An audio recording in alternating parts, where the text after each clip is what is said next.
কদিন আগেই বাড়িতে সকলে মিলে বানিয়েছিলাম কুল মাখা, আর তার ছোট ছোট ভিডিও তোমাদের সঙ্গে আমি শেয়ার করেছি।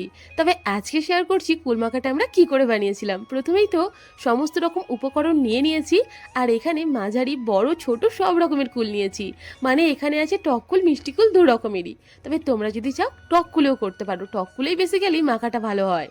তো যাই হোক, প্রথমে কুলটা ভালো করে ধুয়ে নিয়ে আমি একটু হামালদিস্তিতে থেঁতো করে নিয়েছি, আর তারপর ধনে পাতাটাও ওই একইভাবে থেঁতো করে নিচ্ছি। আর বেশ কয়েকটা কাঁচা লঙ্কা দিয়েছি ঝাল ঝাল খাওয়ার জন্য। আর ভালো করে থেঁতো হয়ে যাওয়ার পর আমি এখানে একটু লবণ আর চিনি দিয়েছি পরিমাণ বুঝে। এটাকেও ভালো করে থেঁতো করে নিয়েছি।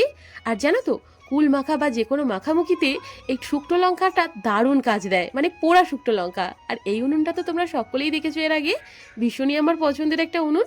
যাই হোক, এই ছোট্ট উনুনটাতে আমরা লঙ্কাগুলো ভালো করে পুড়িয়ে লবণ দিয়ে লঙ্কাগুলো মেখে নিয়েছি।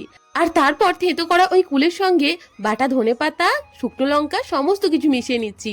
আর একটু জলজিরাও দিয়েছি, সঙ্গে কিন্তু কাসন্দি সসটাও দিয়েছি, দারুণ লাগে খেতে। আর চাট মশলা সমস্ত কিছু দিয়ে মাখামাখি করার পর একটু হড়হড় করছিল বটে, আর দেখতেও যে খুব একটা ভালো লাগছিল এমনটা কিন্তু না, কিন্তু খেতে দারুণ হয়েছিল, বিশ্বাস করো। একবার অবশ্যই বানিয়ে দেখো যদি সময় পেয়ে থাকো। আর সবাইকে খাইয়ে দেখাচ্ছিলাম যে কেমন হয়েছে। সবাই রিভিউ একেবারে ফাটাফাটি, সবাই অনেকটা অনেকটা করে খেয়েছে। আর সত্যি বলতে কি ভীষণ ভালো হয়েছিল খেতে। আর তোমাদের ভিডিওটা কেমন লাগলো অবশ্যই জানাতে ভুলো না। এরপর তোমরা কি মাখার ভিডিও দেখতে চাও অবশ্যই কিন্তু সেটাও জানিও। টাটা।